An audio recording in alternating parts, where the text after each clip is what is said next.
उसी करके आपका पैसा लेके नहीं जाऊंगा। मैं इतना कड़वा बोल के जाऊंगा कि कब्र तक नहीं, आखिरी सांस तक मेरी एक एक बात याद रहनी चाहिए। मेरा मिजाज है, मैं आई ना हूं दिखाऊंगा दाग चेहरे के, जिसे खराब लगे सामने से हट जाए। मैं यहाँ पे पहुंचा हूँ, भाई आजम नवाज साहब की दावत मोहब्बत रही, बेजा इसरार रहा, वरना मुझे भी कलकत्ता के लिए यहाँ से डायरेक्ट एयरपोर्ट के लिए जाना है।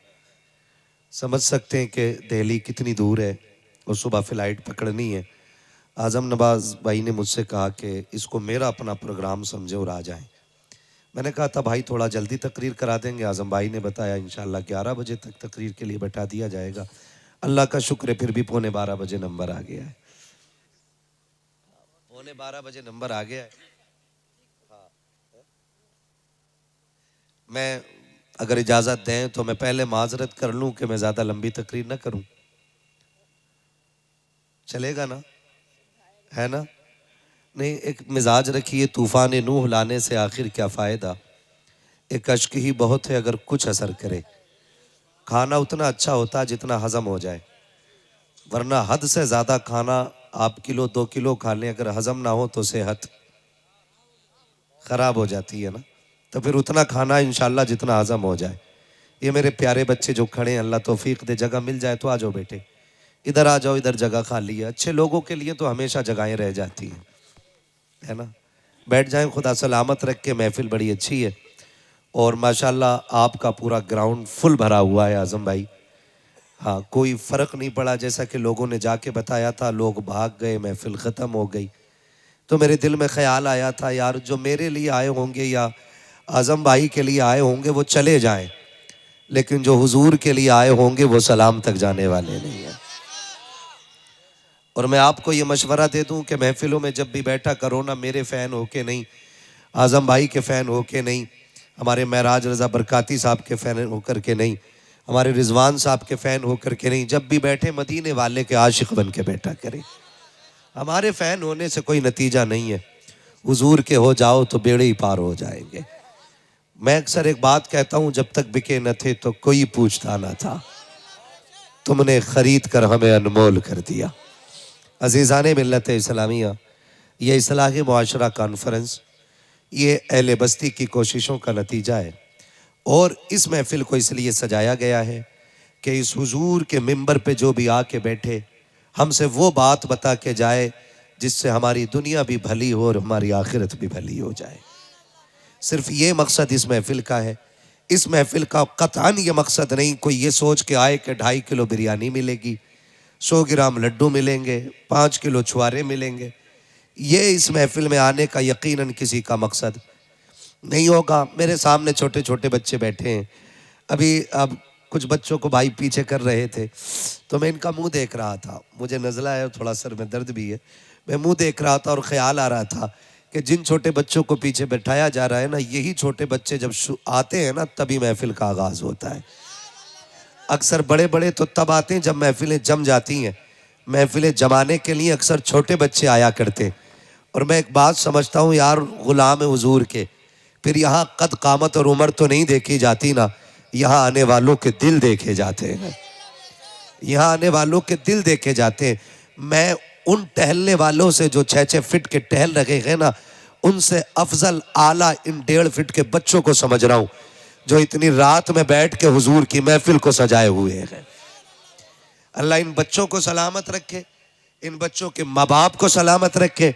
जिस परिवार में ये पल बढ़ रहे हैं, अल्लाह उस परिवार के दिन न्यारे फरमा दे। सुनेंगे थोड़ी देर, पीछे वाले लोग भी तैयार है ना?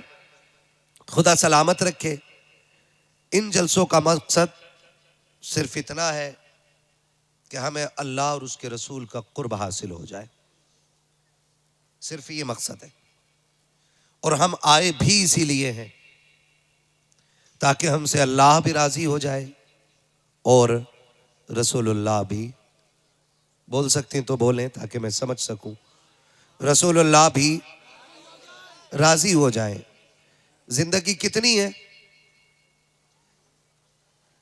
अगर आप बड़ी से बड़ी उम्र गिने 100 साल और आगे निकल जाएं 200 साल। हल ये है कि अगर 1000 साल भी जिए ना तो मरना है। क्या करना है? मरना है। 1000 साल भी बंदा जी लिए तो मरना है। मौत उसकी है करे जिसका जमाना अफसोस, यूं तो दुनिया में सभी आए हैं मरने के लिए। ये भी कोई जिंदगी है? 60 साल जिए, 70 साल जिए, मर गए। ना कोई नाम लेने वाला, ना कोई पूछने वाला। जिंदगी वो कितनी खूबसूरत है। 800 साल हो गए लेकिन अजमेर वाले को आज भी बच्चा बच्चा जानता है। सैकड़ों साल हो गए, आज तक आला हजरत के नाम के नारे लग रखे गए हैं। महीने बीत गए, साल बीत गए, सदियां गुजर गईं, लेकिन आज तक नाम के नारे लग रहे हैं। अजमेर में कौन आया था? क्या कोई लाखों की फौज लेके आया था? क्या कोई शानो शौकत और मर्तबे जाहो जलाल के साथ आया था? नहीं, वो अजमेर वाला जो आया था ना, एक चटाई, एक लोटा, एक लाठी का सहारा हिंदुस्तान में आया और अल्लाह अल्लाह की ऐसी ज़रब लगाई कि 90 लाख कलमा पढ़ के मुसलमान हो गए थे। 800 साल हो गए, बच्चा बच्चा जानता है कि मोइनुद्दीन अजमेरी किधर रहते। ये सबको पता है। एक ऐसी जिंदगी हमें जीनी है कि सदियों तक न सही, कम से कम कुछ नस्लें तो हमें याद रखें। कुछ नस्लें तो हमें याद रखें। याद रखिएगा, आज हम मौजूद हैं। बोलो है कि नहीं? जो है वो सबूत दे, जो नहीं है वो कब्रिस्तान चले जाए। है कि नहीं? हम लोग आज हैं, कल थे हो जाएंगे। आज हैं और कल थे हो जाएंगे, और गुजरे हुए कल में आने वाले थे।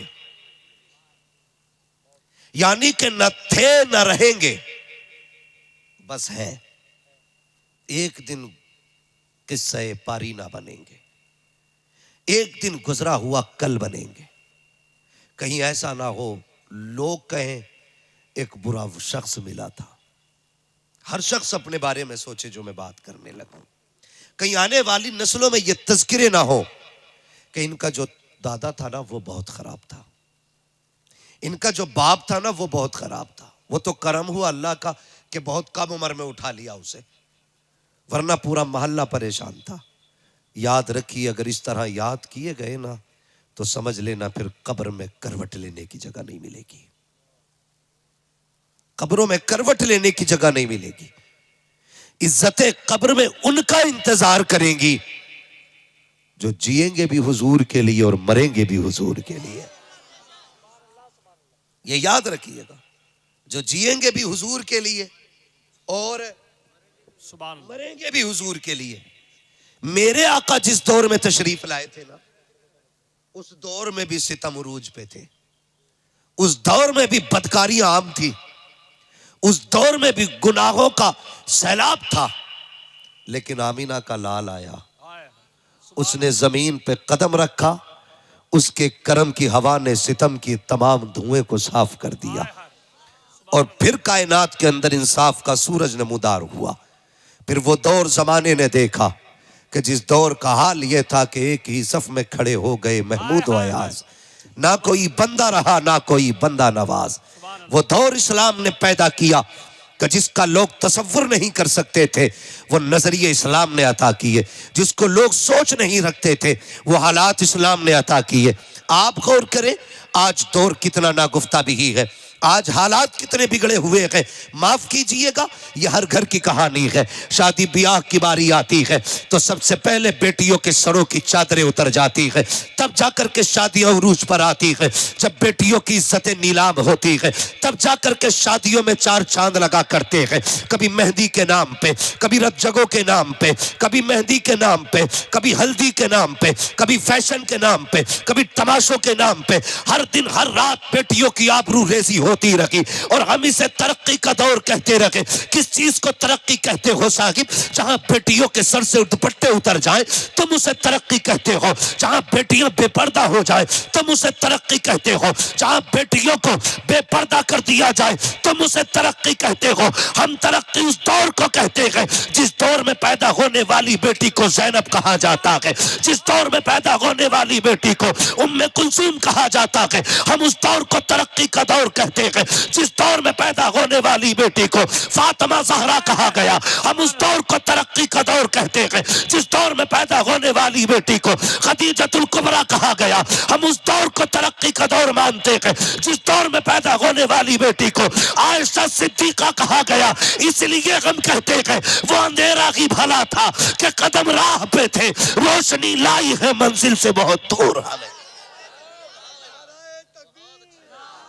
नाराए रिसालत, नाराए गौस, मसलके आला हजरत, जलसा ईद मिलादुल नबी, मुफ्ती हमान साहब किबला, नाराए तकबीर। बुरा तो नहीं लग रहा है आपको? सुभान अल्लाह। लगे तो खाक से पाए मोरा लंगनेस मुल्क खुदा तंगनेस। बहुत अच्छे। हाँ, हमें लगता है शायद ये कुर्सी हमें मिली ही इसलिए है ताकि हक बात आपसे करें। निकलेंगे हम इस दौर से इंशाअल्लाह, वादा करते हैं इंशाअल्लाह। माफ कीजिएगा, बरेली शरीफ हमारा जिनका है वही बोले, और जिनका ना हो वो आला हजरत को छोड़कर सुन्नियत साबित करके दिखा दे। सीधी सी बात, जिसका है मरकज वो बोले हमारा मरकज, हाँ हमारा मरकज। हाथ किसके नहीं उठे? तेरा खाए तेरे गुलामों से उलझे। हाँ, वो ना एक वहां बड़ा ना छोटी सी क्लिप किसी मौलवी की उठा के ना उसमें मीम बना रहा था, तो मैंने कहा छाछ तो बोले ही बोला, चल्ली भी बोली जिसमें 36 छेद है। बहुत ये इतनी बदबख्त कौम है, इसका नाम ले दो तो जलसों की बरकतें उड़ जाती, लेकिन मजबूर करते। बस मेरी बात सुन ले, आज ये पोस्टमार्टम नहीं, ये कभी फिर करूंगा। आज अपनों का ऑपरेशन करना है। जिन जख्मों की पट्टी वक्त पे नहीं होती वो नासूर बन जाते हैं,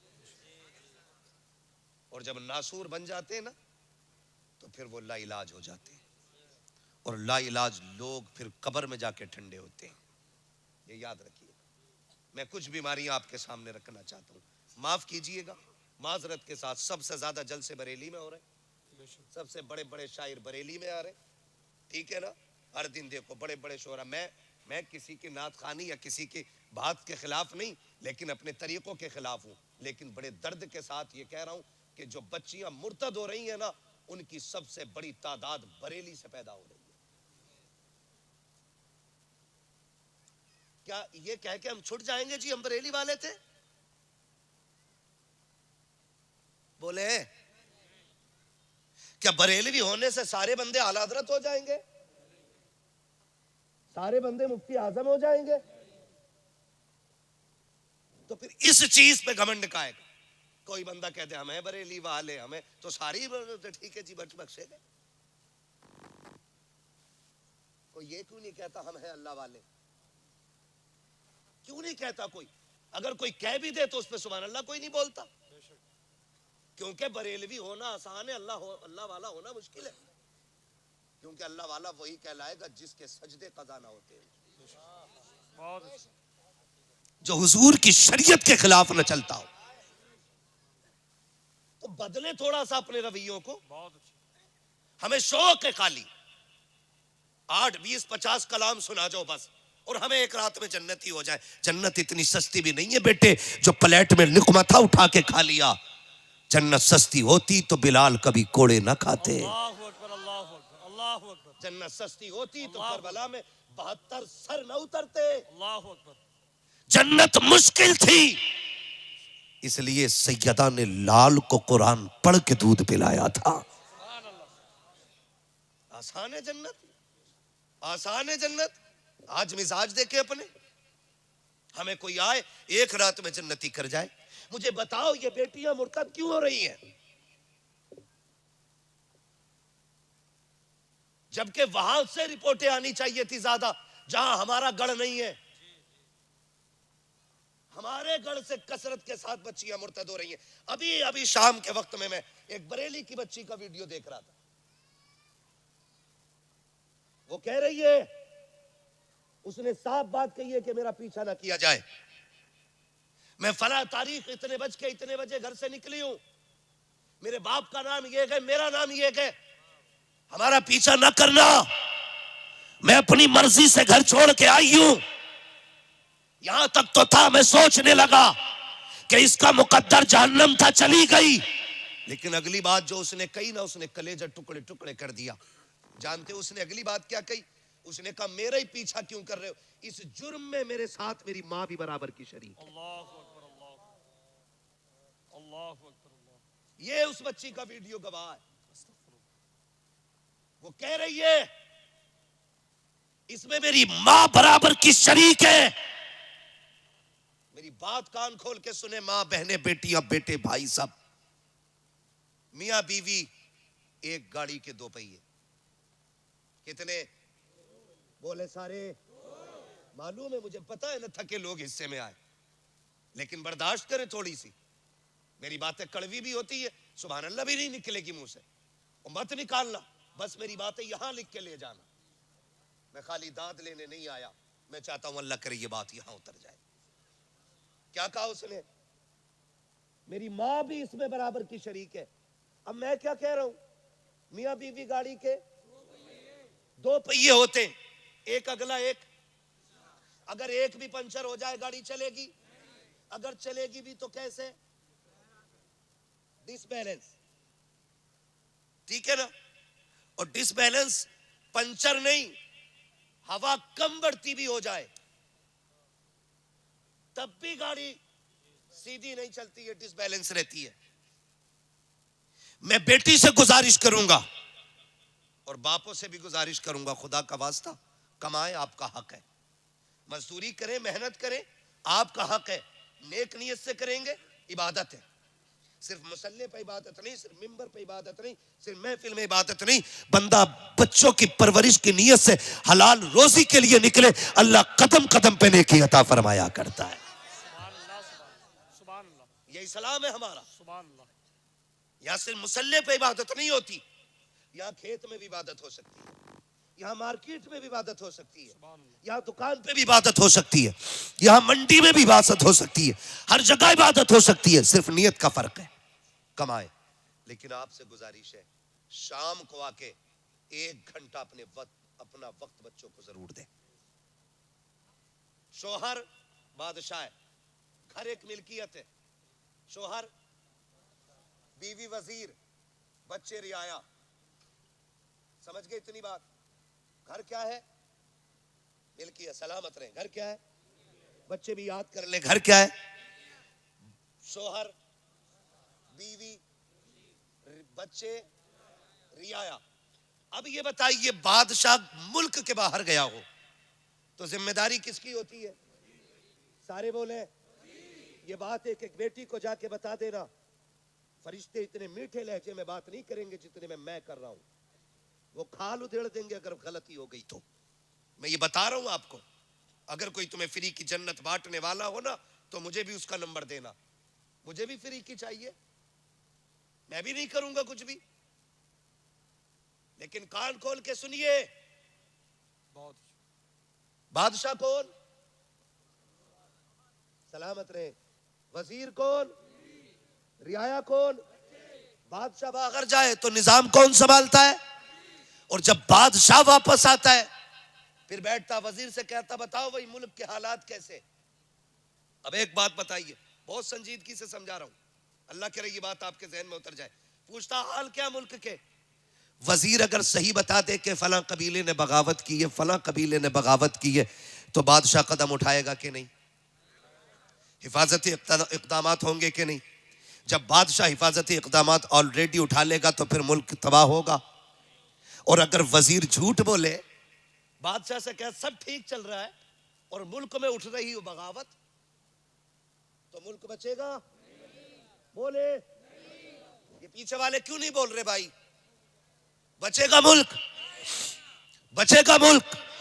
तो मेरी बेटी मेरी बहन कान खोल के सुन ले, जब शोहर घर से कमाने के लिए निकलता है, सुबह उठ के आंखें मसलता हुआ, कोई हाथ में खाली थैला लेके जाता है, कोई मंडी को टिफिन लेके जाता है, मगर खुदा की कसम पूरी सल्तनत तेरे हवाले करके जा रहा है। गोया कह के जा रहा है बेटी की आबरू तेरे हवाले है, बेटे का नक्शे कदम तेरे हवाले है। मैं 12 घंटे के बाद लौट के आऊंगा, मेरे सल्तनत के एक एक कोने की हिफाजत करनी है। फिर बेटी बीवी की जिम्मेदारी बनती थी कि वो बच्चों का ख्याल करती, बेटी के एक एक लम्हे पे नजर रखती। कितनी बदबख्त है वो बीवियां जो बच्चियों के गलत कारनामों को शोहर पे छुपाती रहती है, फिर कहती हाय मुझे पता नहीं था।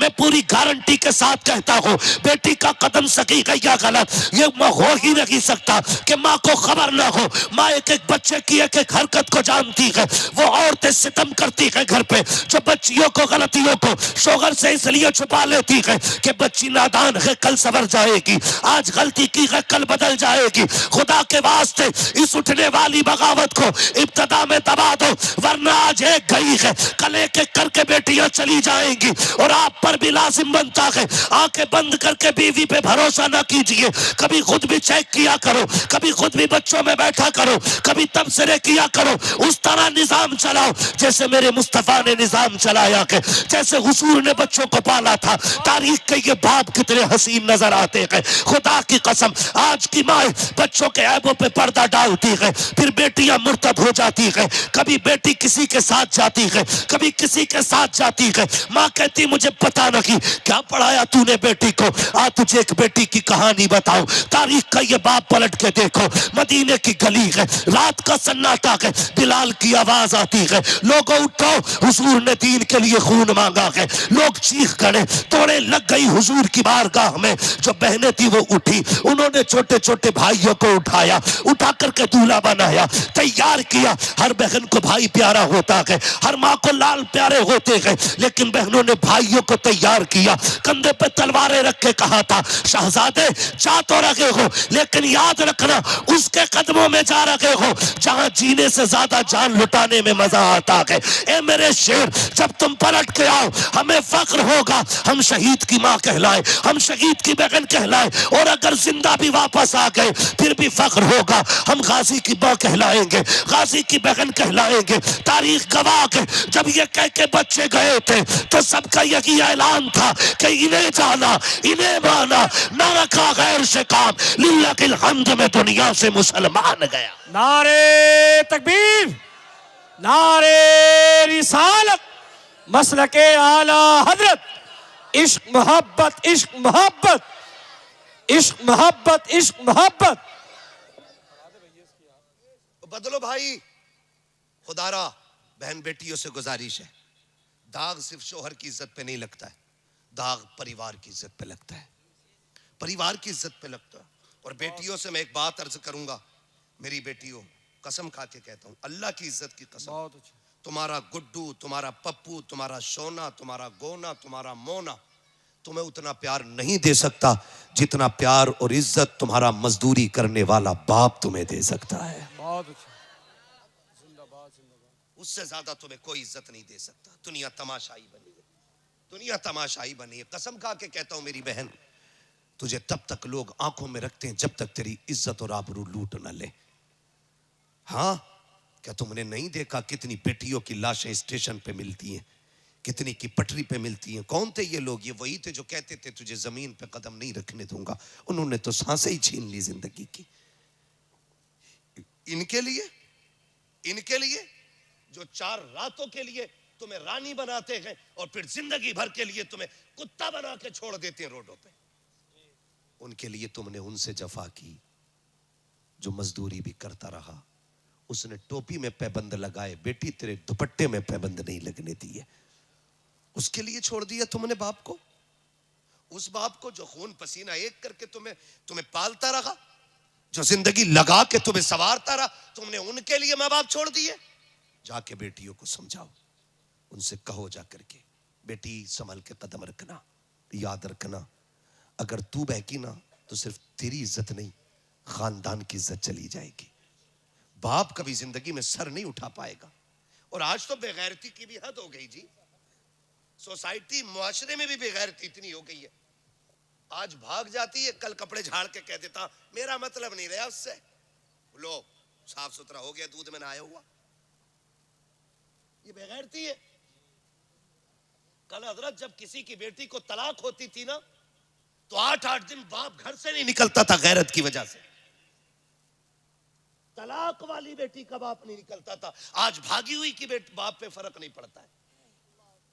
ये बेगैरती नहीं तो क्या है हमारी, ये बेहिसी नहीं तो क्या है हमारी।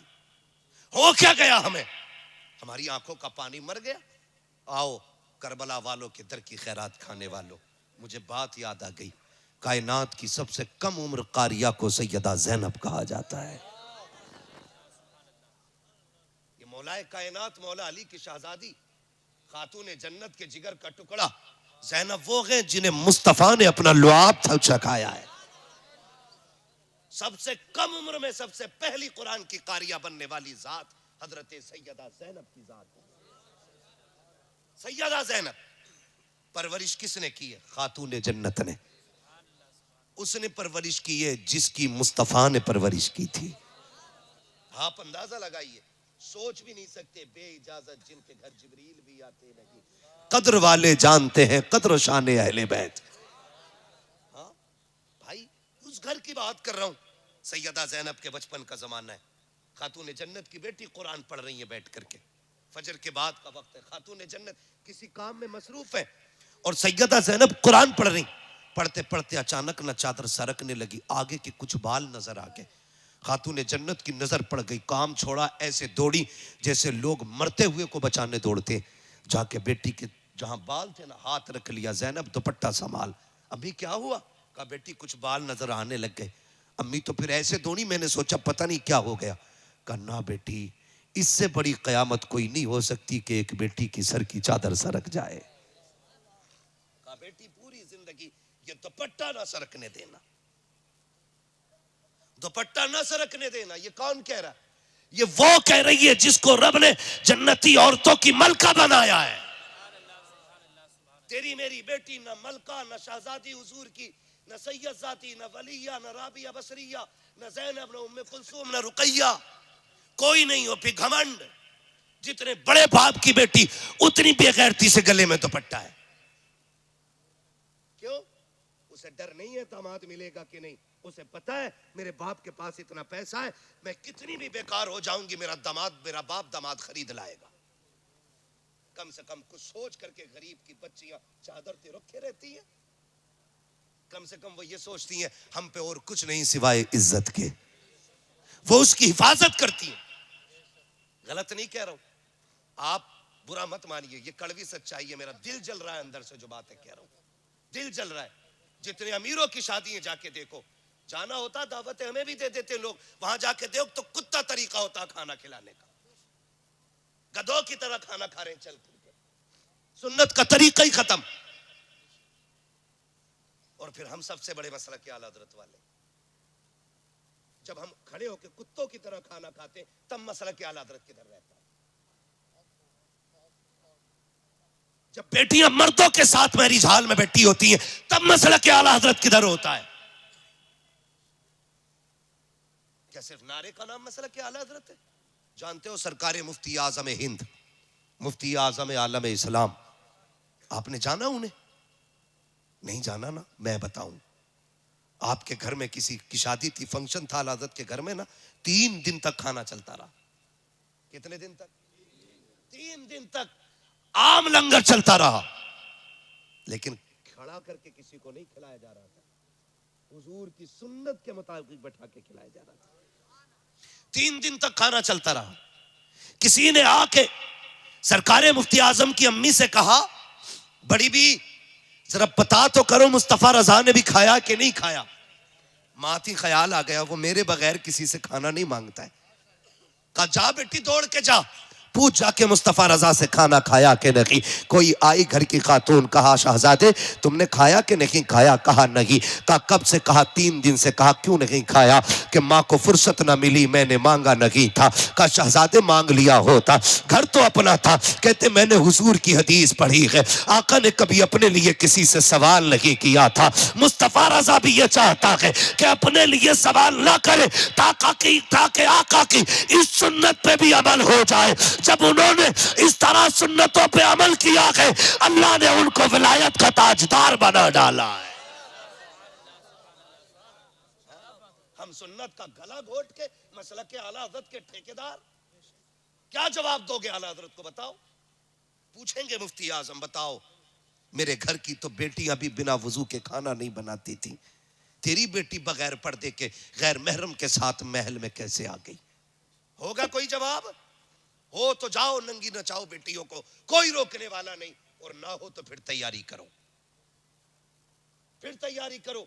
शर्म आती है, हमारी बेटियों के सरों से दुपट्टे उतर गए, दुपट्टे उतर गए, फैशन के नाम पे दुपट्टे उतरे, सूट महंगे महंगे आ गए। हम भी गए थे मार्केट में कपड़ा लेने, यकीन करें कोई सूट ऐसा देने तैयार नहीं था जिसकी आस्तीन में जाली की बजाय कपड़ा हो। सब में मच्छरदानी लगी है। हमने कहा कपड़ा, कह रहा नहीं मौलाना यही फैशन चल रहा अब तो। मैंने कहा कोई ऐसा भी सूट आया जिसमें ना होगा ना, फिर तो थान से कटवा लो।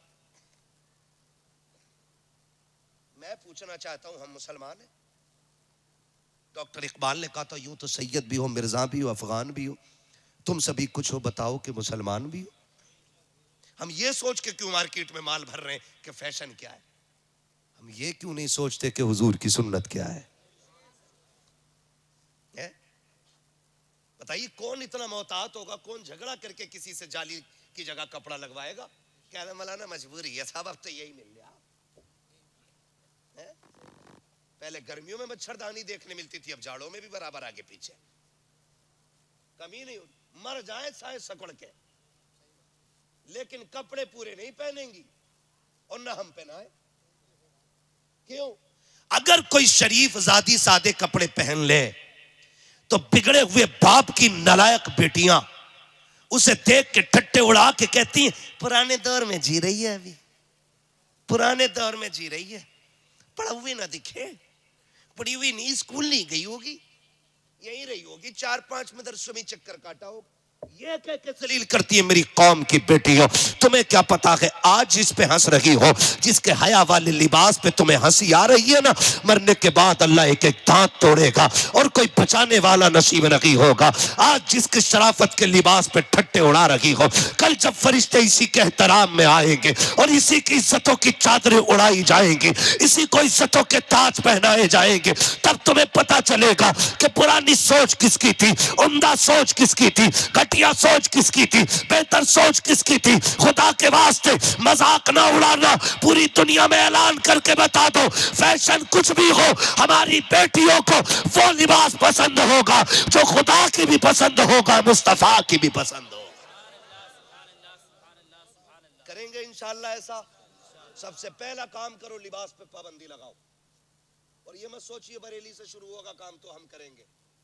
मैं कहता हूं खुद ऐसे हो जाओ। डॉक्टर इकबाल ने कहा था खुद ही को कर बुलंद इतना कि हर तकदीर से पहले खुदा बंदे से खुद पूछे बता तेरी रजा क्या है। जरूरी तो नहीं है यार कि फला शहर से शुरू होगा, फला लोग करेंगे तो हम, अभी तो वो कर ही नहीं रहे ना। मैं कहता हूं क्या नाम है इस गांव का, शिकारपुर चौधरी वालों, इब्तिदा तुम कर दो, ऐलान कर दो आज के बाद किसी की बेटी ऐसा लिबास नहीं पहनेगी जिसमें जिस्म का पर्दा ना हो। ऐलान कर दो, खुदा की कसम इब्तिदा तुम करोगे, यह हवा पूरे हिंदुस्तान में चलती नजर आएगी। यह आपकी जिम्मेदारी बनती है। जलसा भले 5 साल में एक करना, लेकिन अमल एक पे करना शुरू कर दो, लाजिम कर दो। और अगर कोई ये कहे कौन बांधे बिल्ली के गले में घंटी, ये करोगे ना फिर काम नहीं होगा। अगर ये मुश्किल है तो फिर एक काम करें, कोई ऐसा है जो इस महफिल में बेगैरत बैठा हो? सारे गैरत वाले भाई है ना, जितने गैरत वाले हाथ उठा के बताएं जरा, सलामत रहे, सलामत रहे, अल्लाह गैरतें बरकरार रखे। हर भाई ये फैसला कर ले कि मैं अपनी बहन को बेगैरती वाले कपड़े नहीं पहनने दूंगा। अगर फिर भी किसी की पहनती है तो समझ लेना रगों में लहू गैरत वाला नहीं, बेगैरती वाला है। ये फैसला करना पड़ेगा और जल्दी ही करना पड़ेगा। अगर नहीं करोगे तो फिर हमारी तबाही से हमें कोई बचा नहीं सकता है। करेंगे इंशाल्लाह, इस पे अमल करेंगे इंशाल्लाह। मैं बताऊं ईमान किसे कहते हैं? मरना एक दिन, बेटों को भी मरना और बेटियों को भी मरना है। बेटी की कब्र में अब्बा नहीं आएगा और अब्बा की कब्र में बेटी। मेरी कब्र में आपको नहीं लेटना, आपकी कब्र में मुझे नहीं लेटना है। तैयारी तैयारी, समझ पा रहे हैं मेरे बच्चे मेरी बात? तैयारी खुद ही करनी पड़ेगी। हमें अपनी कब्र की तैयारी खुद करनी है। सुन बेटी, ईमान किसे कहते हैं? मदीने का बाजार है आज ना। ये जो बिक जाते हैं ना टके टकों में, कोई गाड़ी का लालच, कोई झुमकों का लालच, कोई सोने का लालच है, कोई 3 लाख का लालच, कोई 5 लाख का लालच। इसमें जो बिक जाते हैं ना, ईमान खराब कर लेते हैं। एक बात कह रहा हूं पूरी जिम्मेदारी से, सुनिएगा, अल्लाह आपको सलामत रखे। बहुत गौर से, मदीने का बाजार है, यहूदियों की मार्केट है। खरीदारी के लिए सिर्फ एक मुसलमान है। उसी बाजार के किसी कोने में सोना खरीदने के लिए एक बच्ची आई हुई है और बच्ची ने कलमा मदीने वाले का पढ़ा है। हमें फख्र है, रब ने हमें मुसलमान बनाया है। फख्र है कि हम मुसलमान हैं। बरेली से आवाज आती है, अपने महबूब की उम्मत में बनाया मुझको, शुक्र किस तरह करूं मालिको मौला तेरा। दिला बस खौफ से पत्ता सा उड़ा जाता है, पल्ला हल्का ही सही भारी है भरोसा तेरा। शुक्र है रब ने हमें मुसलमान, थके तो नहीं ना? जो नहीं थके वो बोले हमें मुसलमान बनाया है। हमें इस बात पर फख्र है। बच्ची हुजूर का कलमा पढ़ती है। एक यहूदी की दुकान में चली गई, उसने कहा कि मुझे जेवर चाहिए। सुने बहुत गौर से, बच्ची ने कहा जेवर चाहिए। दुकानदार ने सोना निकाला दिखाने के लिए कुछ जेवर। बच्ची ने जब नकाब से हाथ निकाला ना, हाथ देख के ना उसकी नीयत बहक गई। उसने सारा जेवर सामने डाल दिया, का जो पसंद करना है कर ले। उसने जो लेना था लिया, कीमत पूछी। वो कहने लगा कीमत ना पूछ, जितना चाहे ले ले, मुझे पैसे नहीं, मुझे मेरा तुझ पे दिल आ गया है, बस मेरी हसरत पूरी कर और जितना चाहे सोना ले जा।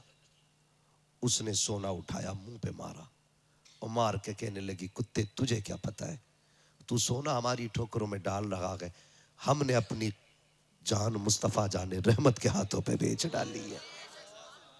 हमने अपने आप को हुजूर के हाथों पे बेच दिया है, अब तू क्या खरीदेगा? उसने कहा ये जितना सोना सारे ही ले जा, मगर सुन मेरी बात मान ले। उसने मुंह पे थूका, निकल के चली, दुकान से निकला। निकलने के बाद बच्ची का हाथ पकड़ा, जबरदस्ती दुकान में खींचने लगा। जब बच्ची के साथ जबरदस्ती की तो बच्ची ने एक आवाज दी, है कोई गैरत वाला जो हुजूर के शहर में हुजूर की कलमा पढ़ने वाली की इज्जत की हिफाजत कर सके? जैसी उसने एक आवाज दी ना, उस पूरे गैरों के बाजार में हुजूर का कलमा पढ़ने वाला गुलाम सौदा खरीद रहा था। उसने आवाज सुनी, सामान रख दिया, उधर दौड़ा जिधर से आवाज आ रही थी और जाके देखा ना तो यहूदी बच्ची का हाथ पकड़े हुए था। इसने जाकर के हाथ पे हाथ मार के बच्ची का हाथ छुटाया, अपने पीछे खड़ा करके कहने लगा, खबरदार इसकी तरफ हाथ ना बढ़ाना।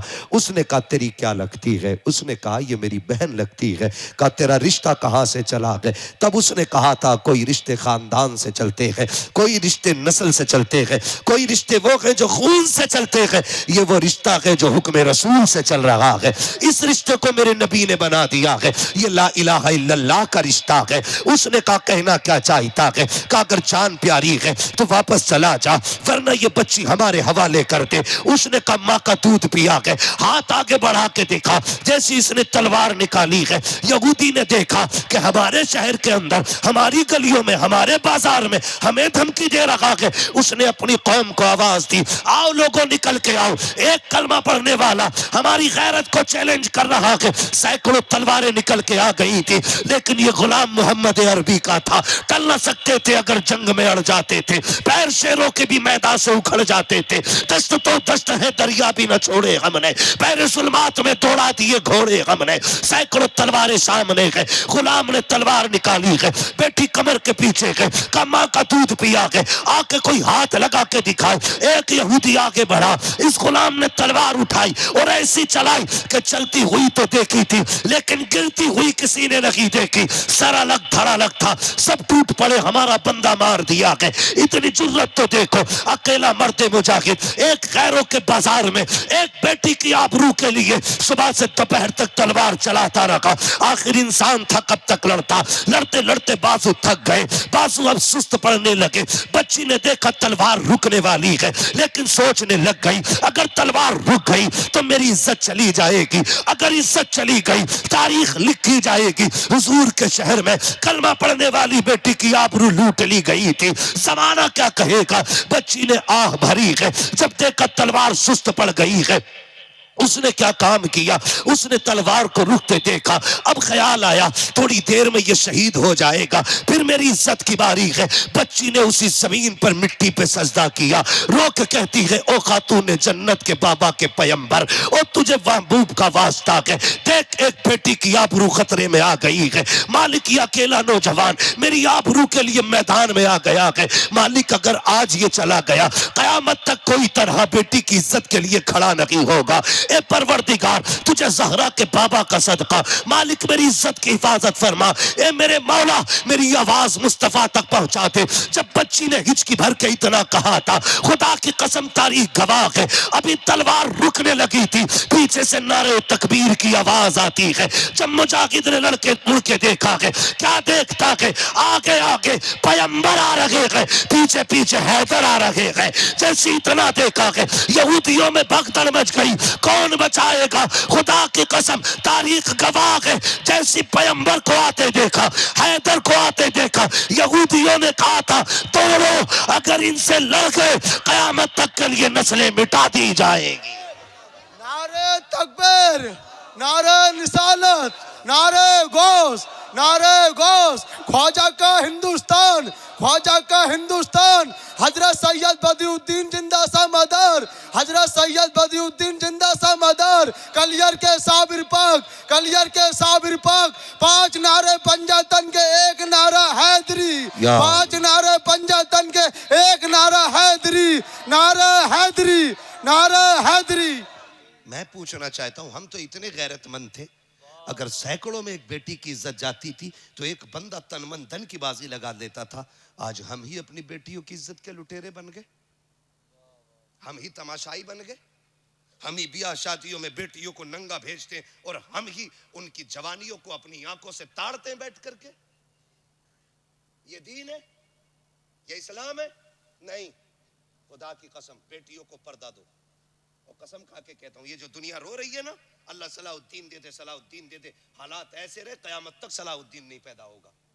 सिर्फ बेटियों को हया दे दो, पर्दा दे दो, मुस्तफा जाने रहमत की बेटी वाली जिंदगी दे दो, हाथ ना भी उठेंगे इन्हीं की गोद से सलाहुद्दीन अय्यूबी पैदा हो जाएगा। इसलिए कि उसूल है, जमीन अच्छी होती है तो नस्ल अच्छी, फसल अच्छी होती है, माँ अच्छी होती है तो नस्ल अच्छी होती है।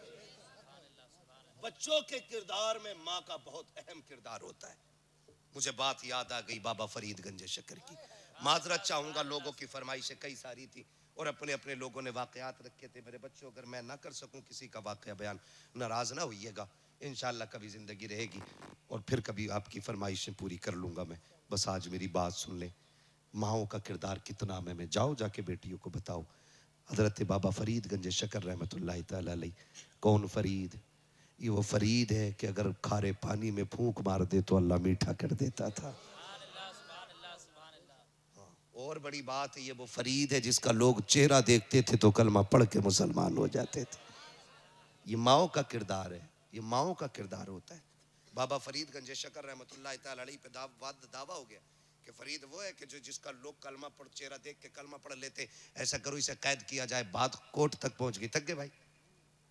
जा रहे ना? कोई बात नहीं है, खड़े भी होके सुन सकते हैं। थक गए होंगे तो मैं समझ सकता हूँ, आपको बहुत ज्यादा सीधा होना पड़ रहा है ना, एकदम नीचे बैठे हुए। तवज्जो है ना सारे लोगों की? मुकदमा हो गया कोर्ट में। का फरीद वो है जिसका लोग कलम चेहरा देख के कलमा पढ़ लेते। का करना का फरीद को जेल में डाल दो। का पहले कोर्ट में हाजिर किया जाए फरीद को। तो जब बाबा फरीद कोर्ट में तशरीफ लाए तो जिन्होंने मुकदमा किया था उन्होंने कहा कि चेहरे पे कपड़ा डाल के आना है। तो बाबा फरीद चेहरे पे कपड़ा डाल के आए। जज ने कहा मैं कैसे मान लूं कि कोई देख के किसी को किसी का धर्म पर कबूल कर लेगा, मैं जरा देखूं तो सही चेहरा कैसा है। जो सामने लोग खड़े थे कहा मेहरबानी कर ना उठवा कपड़ा, वरना फैसला ही नहीं कोर्ट ही बदल जाएगा। उसने कहा जी तुम्हारी कैसे मान लूं, अहमक लोग हो, चेहरे देख के भी कोई धर्म बदल लेता है। उसने कहा ठीक है भाई उठाओ कपड़ा। जब फरीद ने चेहरे से नकाब पलटा, फिर जज भी कह रहा था ला इलाहा इल्लल्लाह मुहम्मद रसूल। अल्लाह जी बात ही खत्म हो गई, क्योंकि वो भी कलमा पढ़ के मुसलमान हो गए। घर आए, अम्मी तुझे पता है क्या बेटे, आज तेरे बेटे फरीद को कोर्ट में बुलाया गया था। मुकदमा ये था मेरा चेहरा देख के लोग कलमा पढ़ ले रहे। अम्मी मजा तब आया जब जज ने मेरा चेहरा देख के कलमा पढ़ा। मां मुस्कुरा के कह रही फरीद मुस्कुरा मत, कमाल तेरा नहीं कमाल तो मेरा है। कमाल तेरा नहीं कमाल, जोर से कमाल मेरा है। कमा कैसे? का फरीद सुन, इबादत से खुदा तक पहुंचा जा सकता है, लेकिन माँ की दुआएं बंदे को खुदा वाला बना देती है। क्या अम्मी का तुझे पता है नहीं है, जब तू छोटा था ना कोई दिन ऐसा नहीं, अल्लाह की इज्जत की कसम, जिस दिन मैंने तुझे बिना वजू के दूध पिलाया हो। कोई रात ऐसी नहीं गुजरी फरीद जिस दिन तेरी माँ सजदे में आके तहज्जुद के वक्त में ये ना कहती हो अल्लाह मेरे लाल को ऐसा बना देना जो इसे देखे वो तेरा कलमा पढ़ने लग जाए।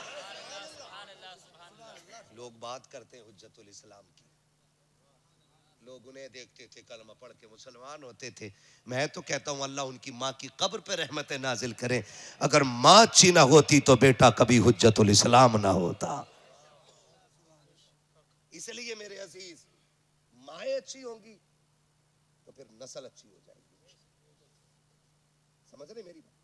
माओ को बेहतर करना। एक जरूरी बात नौजवानों से भी कर जाऊं, आज मैंने सिर्फ पर्दे और एहतियात पे बात की है। शादियों को इतनी मोहतात बना दो, जरूरी नहीं है ये जाके खाएंगी तभी वलीमा पूरा होगा है। ये बताओ, ये नहीं जाएंगी तो शादी नहीं होगी। दावत भी है तो घर भिजवा के खिलवा दो, या अगर खिला भी रहे हो पर्दे के साथ बुला, पर्दे के साथ बैठा। ये कौन सी गैरत हो गई, बिना पर्दे आ गई क्या मुखिया के बेटे का वलीमा। आग लगे ऐसे वलीमों में जहां 1000 बेटियों की इज्जतें उछाली जाती है। नहीं चाहिए ऐसा वलीमा जहां इज्जतें महफूज ना हो। वलीमा वो करो जिसमें सवाब भी रह जाए और इज्जतें भी बाकी रह जाए, है ना। हुजूर ने फरमाया सबसे बुरी दावत है उस वलीमे की जिस वलीमे में गरीब ना हो। बुरा खाना है जिसमें गरीब ना। आज गरीब की दावत नहीं, सारे अमीरों की दावत होती है।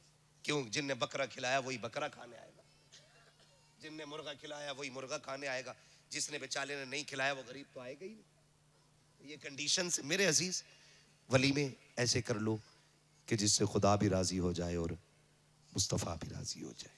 नौजवानों से आखिरी बात कर जाऊं, सुन लेंगे ना भी सुनेंगे तो थोप के जाऊंगा, क्योंकि लाजिम है मुझ पे आपसे चंद बातें कर जाऊं।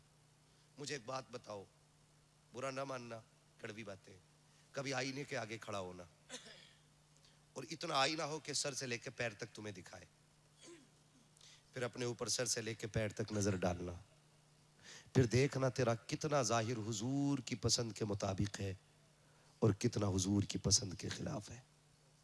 बस इतना देखना है। हुजूर हमारी कब्र में आएंगे, यह अहले सुन्नत का अकीदा है।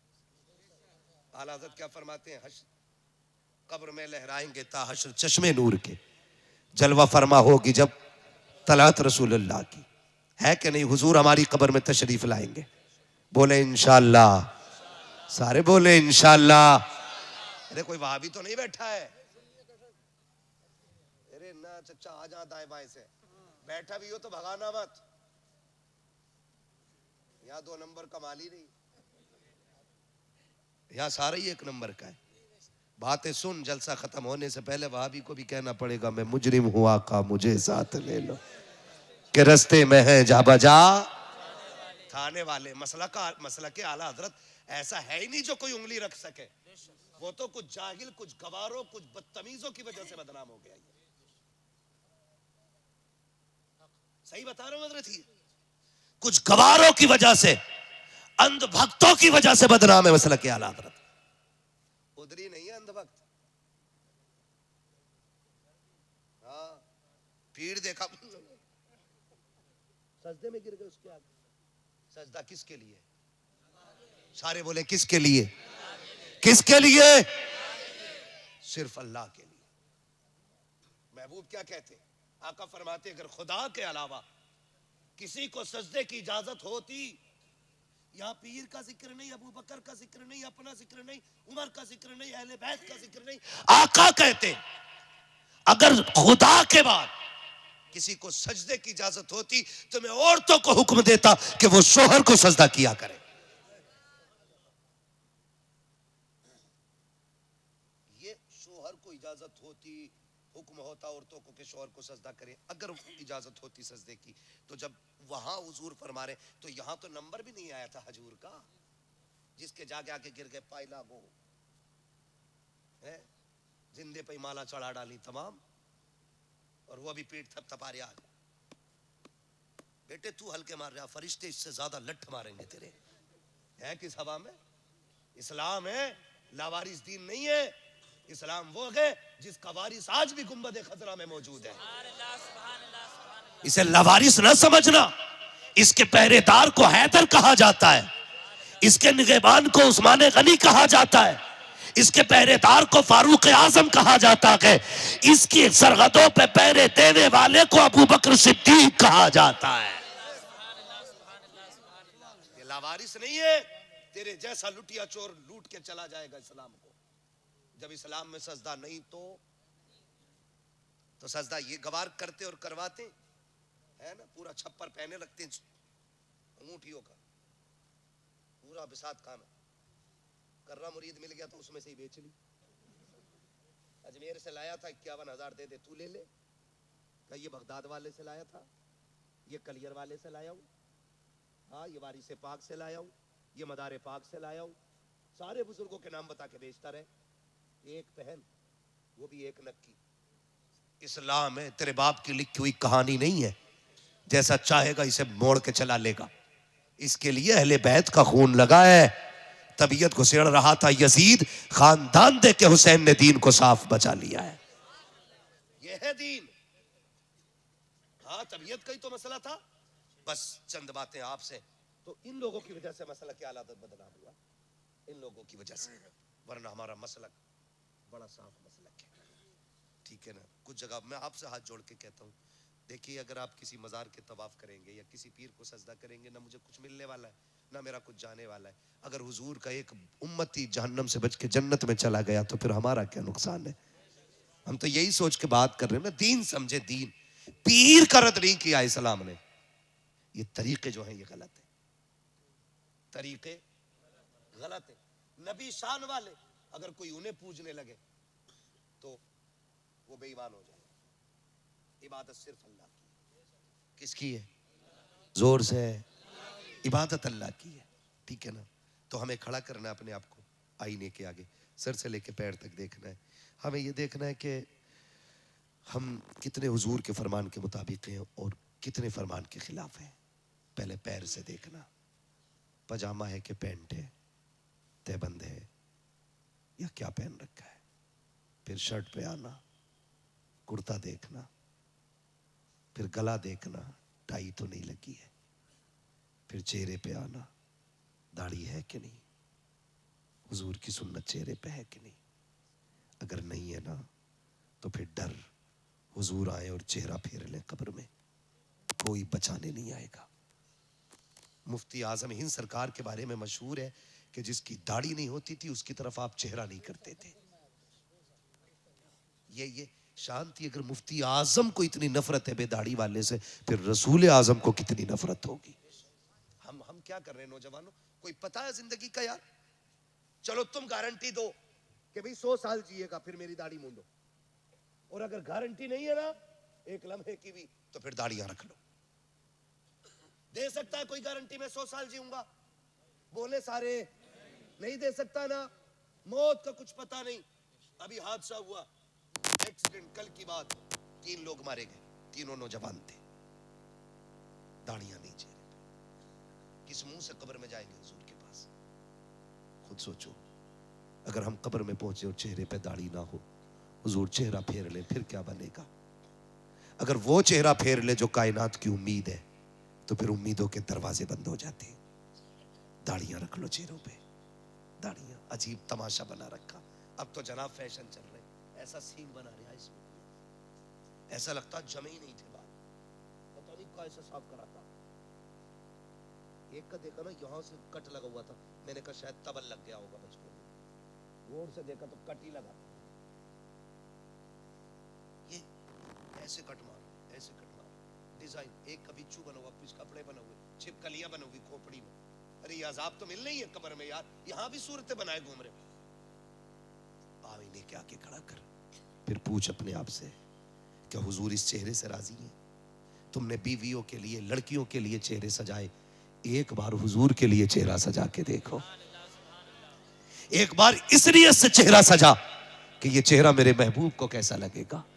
दाढ़ी रखो चेहरों पे, ये काट के छोटी रखने वाले, फ्रेंच कट रखने वाले, डिजाइनों की दाढ़ी रखने वालों, हाथ जोड़ के तुमसे कहता हूं खुदा के वास्ते, ये छोटी दाढ़ी रखना या मुंडा लेना, ये बराबर हराम के दर्जे में आती है। 4 अंगल की दाढ़ी रखो, मुश्त भर की दाढ़ियां। क्या तुमने नहीं देखा, पहले मुंडाने का फैशन चला, फिर कटाने का फैशन चला, अब फिर से बड़ी करने लग गए हैं। और यार बड़ी तो करनी ही है, फिर क्यों फैशन समझ के रख रहा है? सुन्नत समझ के रख ले, खुदा की कसम फैशन भी हो जाएगा, मुस्तफा की सुन्नत पे भी अमल हो जाएगा।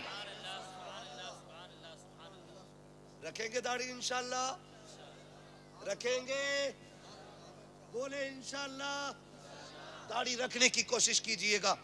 मैंने बुजुर्गों को फरमाते सुना, बंदा कफन में लिपट के जाए, चेहरे पे दाढ़ी हो, फरिश्ते आके जब हटाते कफन, दाढ़ी देख के हट के खड़ा हो जाता। दूसरा कहता सवाल न कर, उसने कहा रब से पूछ ले करना है कि अब भी। कहा क्यों? कहा इसके चेहरे की दाढ़ी बता रही है हुजूर से प्यार करके आया है। जो सबसे मुश्किल घड़ी है उसमें इतनी बड़ी छूट, चेहरे की दाढ़ी काम आ गई है। इसमें कितना वजन है? 2-3 ग्राम सारे बालों में मुश्किल से हो। पीर साहब ना 100 ग्राम का भी तावीज दे देना, लटका लेता है, लटकाए फिर रहा तावीज, कह रहा बड़ा आराम है जब से तावीज बांधा। कसम खा के कहता हूँ दाढ़ी रख, और जब मुश्किल में घिर जाए ना, इन बालों को पकड़ और ऐसे हाथ में लेके कह, मैं मौला तुझे तेरे महबूब की सुन्नत का वास्ता, मालिक मेरे बिगड़े काम बना दे। हाथ नीचे बाद में आएंगे, तकदीर के फैसले अर्शों से पहले कर दिए जाएंगे। लेने ही नहीं आया ना, ले नहीं। बड़ी बरकत इन 4 बालों की है। मुफ्ती आजम सरकार जब वुजू करते थे ना, तो पंजाबी पास में घर के रहता था, सारा पानी भर के ले जाता था, सारा पानी। कहा ये क्या? कहा मुफ्ती आजम की दाढ़ी के बालों का पानी है। कहा क्यों लेके जाते हो, क्यों लेके जाते हो? कहा लोग बीमार होते हैं, दवा लेने जाते हैं, मेरे बच्चे बीमार होते, मुफ्ती आजम की दाढ़ी का पानी पिला देता हूं, खुदा शिफा दे देता है।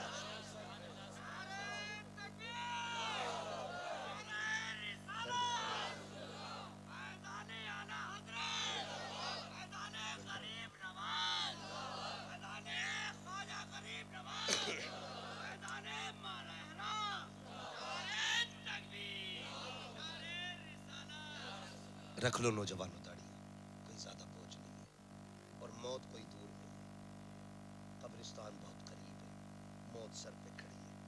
दाढ़ी के चंद बाल रख लो, मेरे लिए नहीं, इनके लिए नहीं, इनके लिए नहीं। रात को लेटना ना। मुझसे लोग कहते हाथ उठवा लो, मैं नहीं उठवाता। मैं कहता हूँ हमारे सामने उठे तो क्या उठे, काश कभी ऐसा हो रात को 3 बजे तेरी आंख खुले और तेरा दिल मदीने वाले से लग जाए, उठ के मुसल्ले पे आए कि महबूब आज से तेरे लिए दाढ़ी रखूंगा। वो वादा जो होगा ना, देखना खुदा की कसम दिल बदल देगा, और दिल नहीं दुनिया बदल डालेगा। फिर तुझे लगेगा हुजूर ने तेरे लिए हाथ उठा के दुआ कर दी है।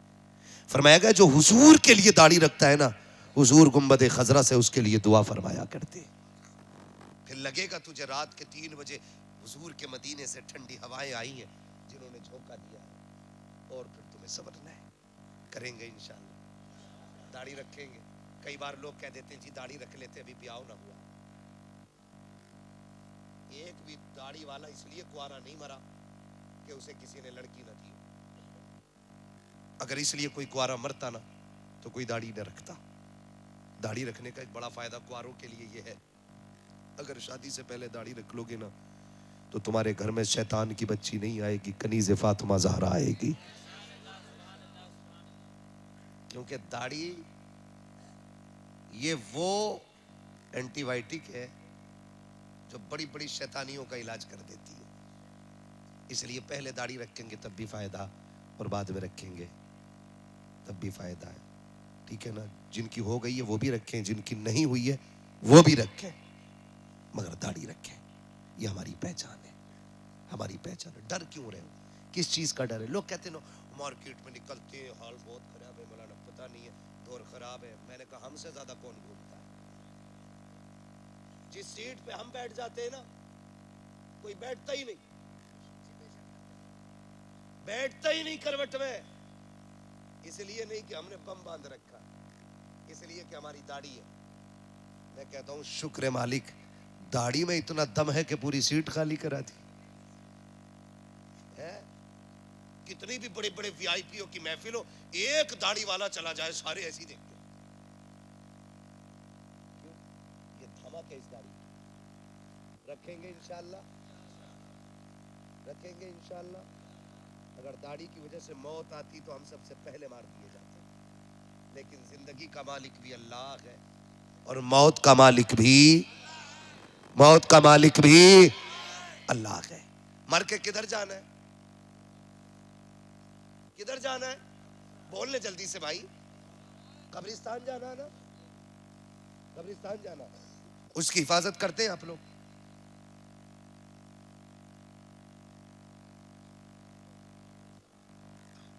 कदर है कब्रिस्तानों की?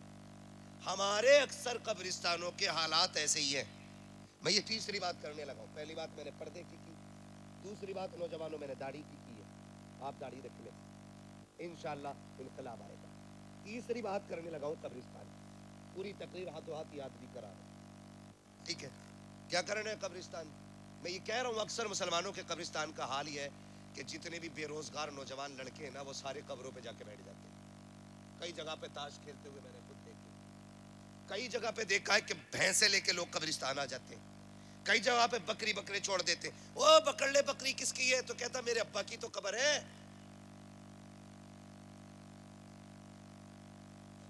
ये कंडीशन कब्रिस्तानों के हैं। अगर आप अपने कब्रिस्तानों का एहतराम नहीं करोगे तो कौन करेगा? आप सरकारों की भीख पे जिंदा हो। ये देंगे तब हम उनकी बाउंड्री करेंगे, ये देंगे तब हमारे कब्रिस्तानों की हिफाजत होगी। ये नहीं देंगे तो कुत्ते बिल्ले हमारे कब्रिस्तानों में घूमेंगे। हम शादियों में 10-10 लाख में आग लगाते हैं, 3-3 लाख की आतिशबाजी कर लेते हैं। तो क्यों ख्याल नहीं आता कि 10-10, 5-5 हजार देके कब्रिस्तान को ऐसा महफूज कर ले कि यहां पे या तो नेक लोग आया करें या सिर्फ खुदा के फरिश्ते आया करें। होना चाहिए कि नहीं? यहाँ पैसे वाले लोग रहते पैसे वाले है। कोई सबसे बड़ा पैसे वाला जो सबसे पहले उठ के कहे कब्रिस्तान की हिफाजत के लिए मेरी तरफ से ये सबसे पहला ऐलान है? क्या नाम है? माशाल्लाह मोहम्मद तारिक भाई पंजतन की निस्बत से 5,000 देने का ऐलान कर रहे हैं। खुदा सलामत रखे। पंजतन की निस्बत से 5,000 आ गए। है कोई छठी की निस्बत से 6,000 वाला उठे? आपने 11 करो।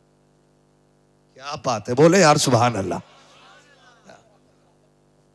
क्या बात है, माशाअल्लाह। इंशाअल्लाह। क्या नाम है मेरे भाई आपका? रिजवान भाई 15,000 देने का वादा कर रहे हैं, सुभान अल्लाह। वो उसकी मर्जी, को झूठ भी तो बोल जा। बैठ जाओ, हाँ आप बैठ जाओ, आप बाकी काम हमारा है, हमें जो क्या सलामत रहे माशाअल्लाह। मेरे भाई अगर नहीं सुनो भाई, 20 ना लिखो, और से रजवी की निस्बत से लिखो जरा। 24 करा लो, 26 करा लो, 25 करा लो, क्या करा रहे हो? क्या बात है, इश्क मोहब्बत, इश्क मोहब्बत, और जोर से इश्क मोहब्बत, इश्क मोहब्बत। ये है देखो माशाअल्लाह, मैंने आला हजरत की निस्बत के उर्स रजवी की निस्बत से कहा, मेरे भाई ने कहा 26 का ऐलान कर दिया। ताजो शरिया, ताजो शरिया, माशाअल्लाह।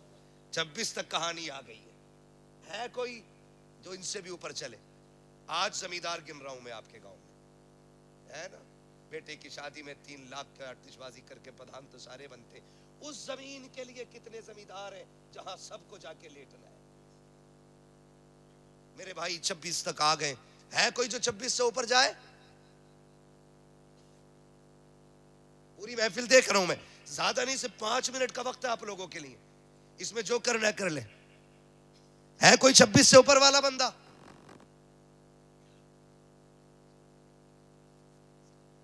अब जो उठे वो बात की बात रही। अभी नीचे वाला बंदा 11 रह गई, ये बोली 6,000 रह गई पहली, 6 वाला बंदा हो जाए कोई, ख्वाजा गरीब नवाज की निस्बत से 6,000 दे दे, जल्दी करें, जेब मत टटोइए, अल्लाह देगा इंशाल्लाह। और जो मुर्दे कब्र में लेटे ना, वो बड़ी दुआएं देंगे, जिनकी कब्र पे तुम्हारे घोड़े बकरे रहते हैं, आपको भी आराम मिलेगा।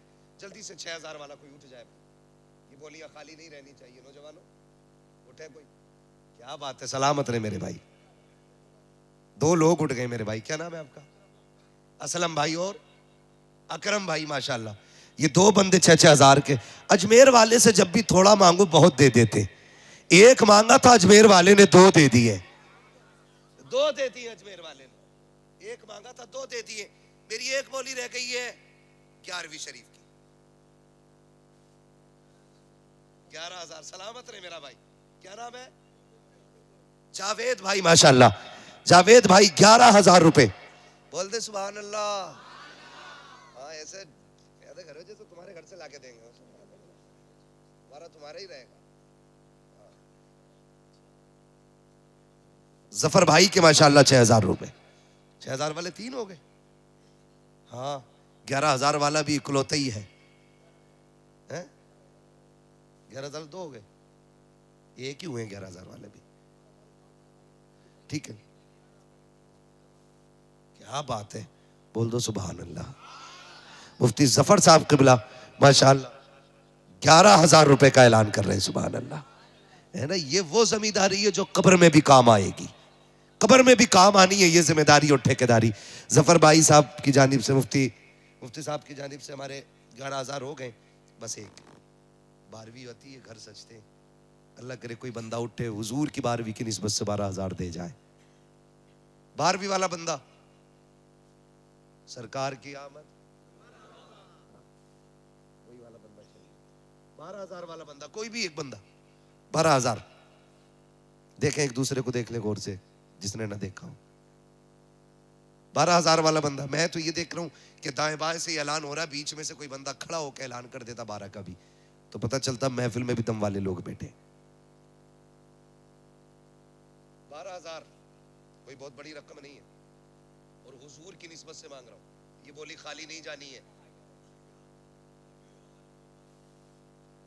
क्या नाम है? अनस भाई और आरिफ भाई, कहां है ये? माशाल्लाह, ये पीछे बैठे हुए हमारे भाई। 12,000 रुपए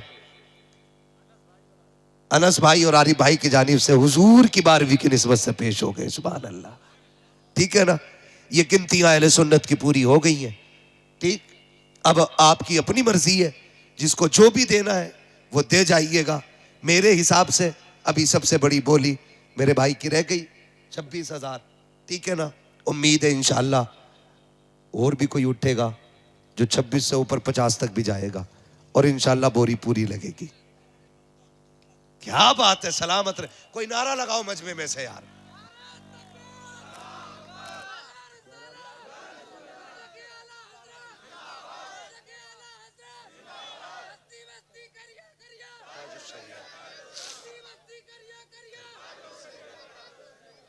अभी 1 मिनट मेरा बाकी है, बस करें। सलामत रहे। भाई निसार साहब 1 लाख रुपए देने का ऐलान कर रहे हैं। सुभान अल्लाह। भरे समंदर सूखते नहीं, देने वाले कभी चूकते नहीं है, जिसमें एक लम्हे की भी तवक्को नहीं है रहने की, उसमें 50 लाख लगा करके सजा के मौलाना को बाथरूम दिखा रहा, जाके देखियो अच्छी बनी है। और जहां हमेशा रहना उसकी कोई तैयारी नहीं है, उसकी कोई तैयारी नहीं है। होशियार वो हैं जो कब्रिस्तान की तैयारियां कर ले। मेरे भाई ने 1 लाख रुपए दिए, अल्लाह सलामत रखे आपको भी और उन तमाम अहबाब को जिन्होंने अब तक हिस्सा लिया कि माशाअल्लाह। किसके? क्या बात है। मैं एक बात कहूं, मैं भी 2-3 दिन पहले एक जलसे में था, वो हमारे मिलने वाले थे, मोहम्मद साहब गवाह हैं उसके, तो उन्होंने बताया कि हमारे बेटे का इंतकाल हो गया। मैं ऐलान करने लगा मदरसे के लिए ना, तो उस बाप ने ना मदरसे के लिए, बाप ने ना मदरसे के लिए ना अपने बेटे की तरफ से 11,000 रुपए दिए। मैं सोचने लग गया, बेटा चला जाए ना तो बाप किसी मौके पे चूकता नहीं है, बाप चला गया है तो औलाद क्यों चूक जाती है ना। अल्लाह सबको ऐसे बेटे दे कि जो कब्रिस्तान जाने के बाद भी बाप की कब्र की ठंडक का इंतज़ाम करते रहे। भाई निसार साहब अल्लाह आपको सलामत रखे। फरिश्ते जाके जब रहमत की खिड़की खोलेंगे, अब्बा कहेंगे ये किधर से आई? का ऐसा बेटा छोड़ के आया गए जिसने मेहनत की कमाई तेरी बख्शिश के लिए लगा दी है, अल्लाह ने उसी का सिला अता फरमा दिया गया। अल्लाह सलामत रखे आपके वालिद मरहूम को, अल्लाह जन्नतुल फिरदौस में मकाम रफ़ी नसीब फरमा। बस मैं एहतियात से काम कर रहा हूँ, इंशाअल्लाह शजरा कभी फिर सुन लीजिएगा। बस आपसे गुजारिश है, जो नहीं दे पाए हैं, ऐसा नहीं है सिर्फ यही देने वाले थे जिन्होंने दिया है, कुछ की जेब में नहीं है, कुछ इंशाल्लाह बीवी से पूछ के मशवरा करके फिर बताएंगे। बड़ा मसला ना, लोग बीवी से भी बड़े डरते हैं।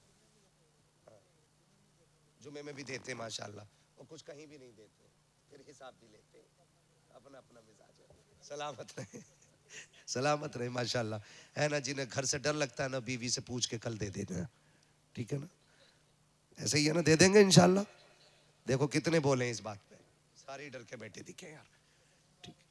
हाँ सब देंगे, अल्लाह आपको सलामत रखे। मैं खुद समझ गया हूँ जो इतनी रात तक यहाँ बैठे। चलिए मैं शजरा पढ़ देता हूँ। हजरत ने कहा और 1-2 भाई ने फरमाइश भी की थी, हुजूर का शजरा जरूर पढ़ देना। अल्लाह मालिक के जब अब तक हो गया है काम तो फिर आगे को और भी चल जाएगा इंशाल्लाह। बोले जरा सुभान अल्लाह। इतनी कमजोरी से सुभान अल्लाह ना कहो जो थकन चढ़ जाए, इतनी जोर से सुभान अल्लाह कहो कि बरेली की सुभान अल्लाह कलकत्ता तक काम करे। खाली लंगर के सारे जो आए थे, जिन्होंने मूंगफली खा के टाइम पास किया यहाँ पे, वो बोले आहिस्ता से बोल लें। जो घर से खाना खा के आए वो जोर से बोले सुभान अल्लाह। ये देख लो छिलके पड़े तमाम मूंगफली के, ऐसा लग रहा पंचायत लगी थी। ठीक है, अब वो दिन भी आ गए, जलसों का टाइम भी मूंगफली से पास हो रहा, ये दिन भी देखना था इस उम्मत को, ठीक है ना। कोई बात नहीं, खाली है तो फिर ताकत आ ही जानी चाहिए। बोले जरा सुभान अल्लाह। आदम के बेटे शीश, इतनी जोर से बोलना कि थकन उतर जानी चाहिए। मैंने पहले ही कहा था हमारी थकन